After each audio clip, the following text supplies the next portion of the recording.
السلام عليكم ورحمة الله تعالى وبركاته. مرحبا بكم اعزائي، مرحبا بكم في قناة اسرار ونصائح وصفات مجربة معيشة. ان شاء الله تكونوا بخير وعلى خير وتكونوا ناشطين وتكونوا بصحة جيدة ونتمنى تعجبكم القناة. الى عجبكم الفيديو ما تبخلوش عليا باللايك وتبارطاجوا مع الاصدقاء ومع الاحباب باش الفائدة تعم الجميع وجزاكم الله خيرا. بالنسبه لي اول مره كيشوف القناه يدير الاشتراك صابوني سبسكرايب ويعمل الجرس باش يوصلوا كل جديد فضلا وليس امرا، ولكم جزيل الشكر. لا فيديو ديال اليوم على بركه الله غادي نشارك معكم واحد الطريقه ديال الشعريه المفوره. طريقه سهله مهله يعني كنسلقوها وكتجي لذيذه، كتوجد في يعني بسرعه، واحسن حاجه كتصدق.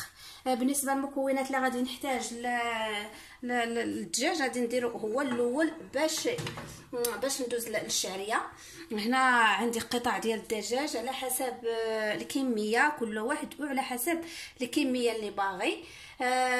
هنا عندي البصله كنقطعوها طريفات صغيورين كما هكا، وهنا عندي قزبور ومعدنوس مقطعين، والثومه حتى هي مقطعه محكوكه.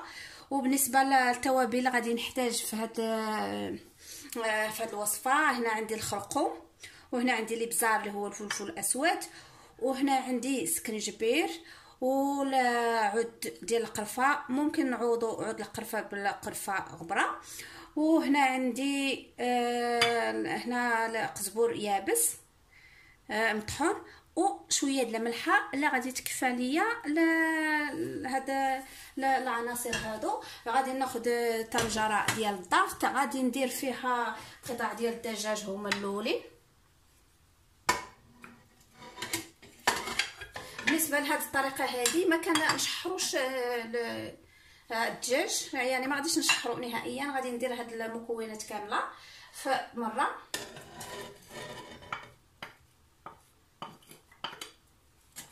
وغادي نزيد قزبور ومعدنوس والثومه،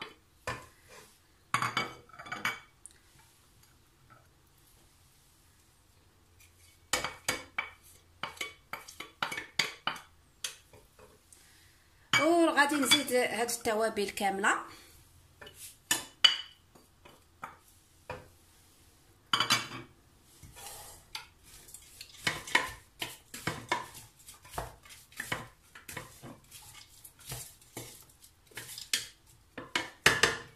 وفي الاخير غادي نزيد القدر الكافي ديال الزيت،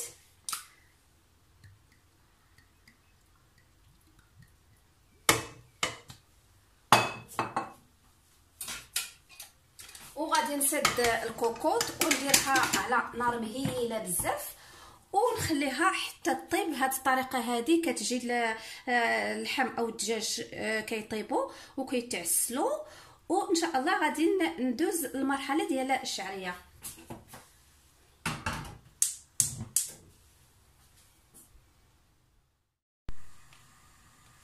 درت البرمه على النار ودرت فيها الماء. دابا الماء غلا، غادي ناخذ الشعريه ديال الفوار، الشعريه رقيقه، غادي نديرها في القصريه.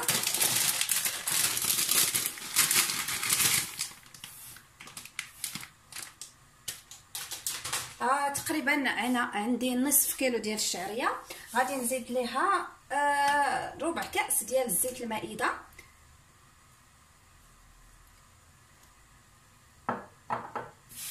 وغادي نخلطها مزيان كما كتشوفوا بهذه الطريقه هذه. غادي نخلطها مزيان حتى تخلط مع الزيت.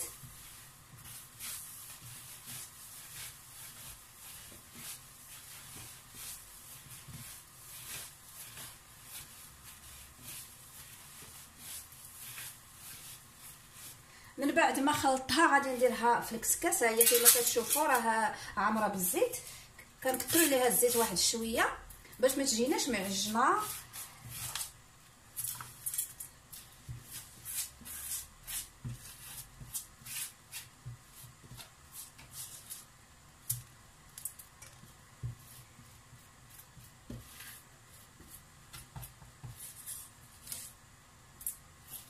دابا غادي نديرها على النار ونخليها حتى تبخر مزيان، يعني مده ربع ساعه او اقل او اكثر. ملي كنشوفوا الشعريه كتطلع بوحديتها، يعني ها الشعريه كتطلع فحال هكا وان شاء الله نتلاقاو المرحله الثانيه.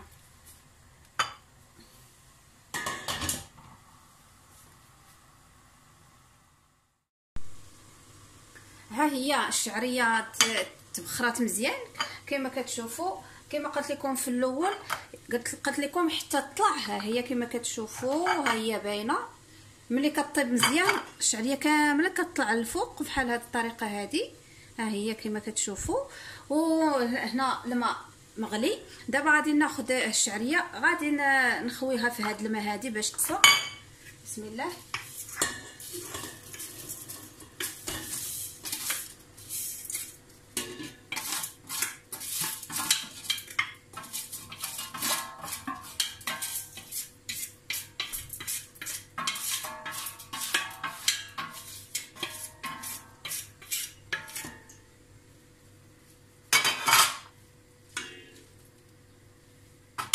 من بعد ما خويتها في الماء كما شفتوني، دابا غادي نخليها على النار مده 3 دقائق حتى ل 5 دقائق، او لا على حسب كل شعريه، حيت كل نوع وشحال كياخذ في الطياب. داكشي علاش نردوا البال باش تجي الطياب ديالها هو هذاك.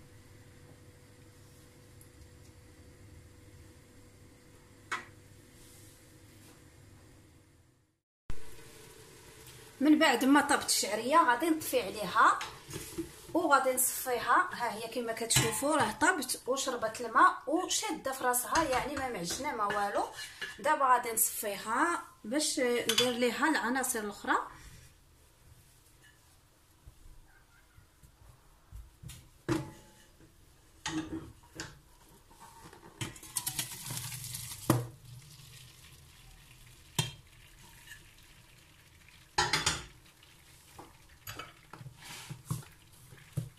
ها هي كما كتشوفوا كتجي على هذا الشكل.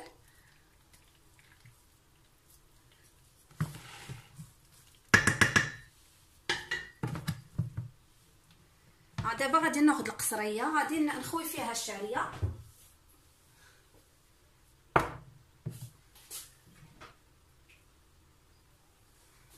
من بعد ما تقطرات مزيان من الماء غادي نخويها في القصريه.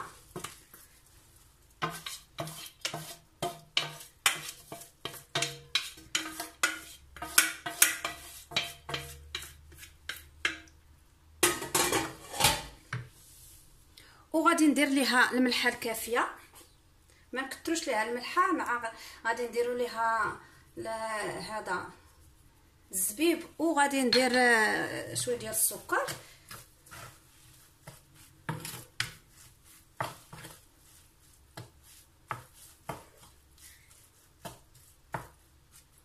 وغادي ندير ليها شويه ديال الزبده حتى هي.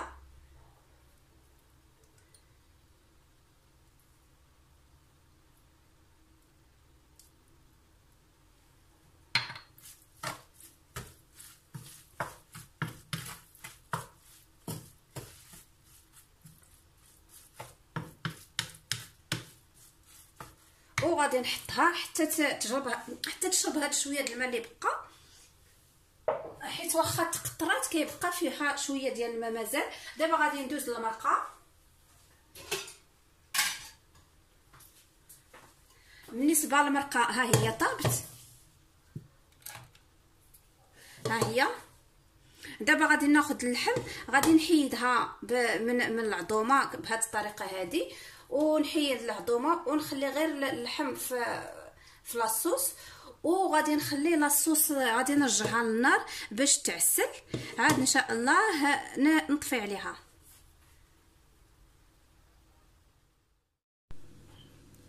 من بعد ما خليت الشعريه حتى شربت داك الماء، حيت واخا درتها تقطر كتكون فازقه واحد شويه. ها هي كما كتشوفوا، ها هي دابا ولات ناشفه ورطيطبه. هنا عندي الزبيب اللي هو العنب المجفف، خديته درت ليه شويه ديال الماء سخون ودرتو غسلته ودرت ليه الماء سخون ودرتو في الماء سخون واحد شويه حتى فزك، يعني حتى رطب. وغادي دابا زدتو للشعريه، غادي نخلطو مزيان. عاد ندير الشعريه باش تبخر التبخيره الاخيره.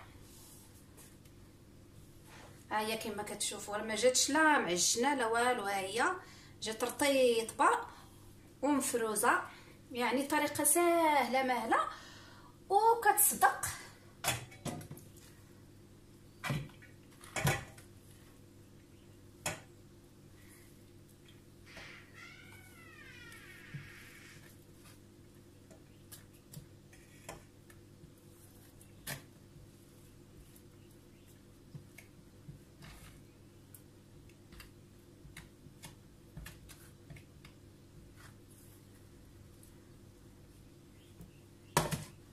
دابا غادي نديرها باش تبخر، غير هاد المره هادي يعني غير تبخر مزيان، ما غاديش نخليوها بزاف على النار.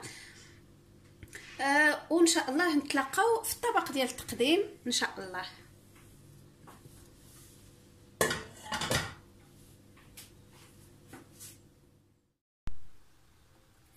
من بعد ما تبخرت الشعريه التبخيره الاخيره، ها هي كما كتشوفوا، ها هي غادي ناخذ النص غادي نديرو في التبصيل ديال التقديم. بالنسبه للطريقه ديال كيفاش كنمونطيو السفه، كل واحد وكيفاش بغا، اللي بغا يديرها في المول ولا شي بول باش تاخذ ليه شكل معين. انا فضلت نديرها غير هكا، يعني شكل تقليدي.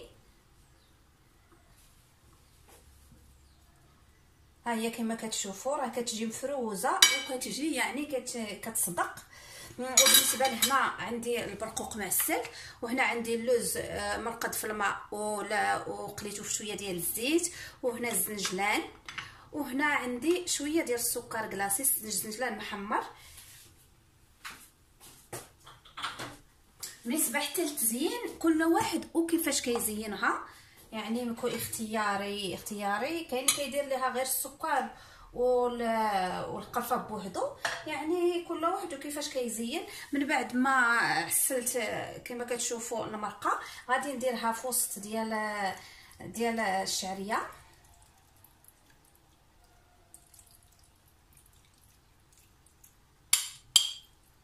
حيت لها العظومه كما شفتوني، وعسلتها مزيان باش ما يبقاش فيها الماء لهاد لاصوص هادي.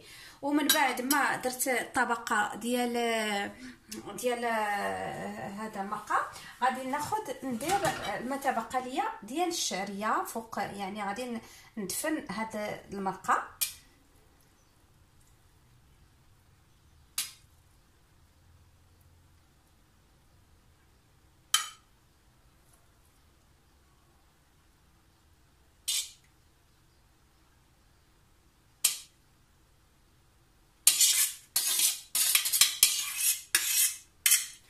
دابا غادي نقادها بالمعلقه.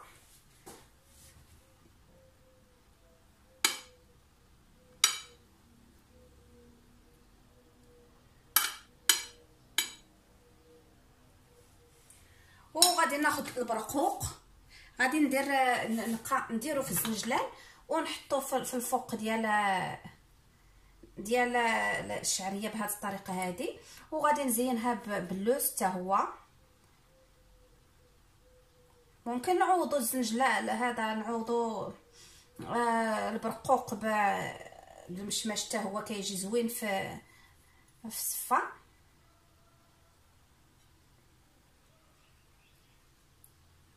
دابا غادي نستمر حتى نسالي التزيين عفوا، باش الفيديو ما يجينيش طويل بزاف، وان شاء الله نتلاقاو.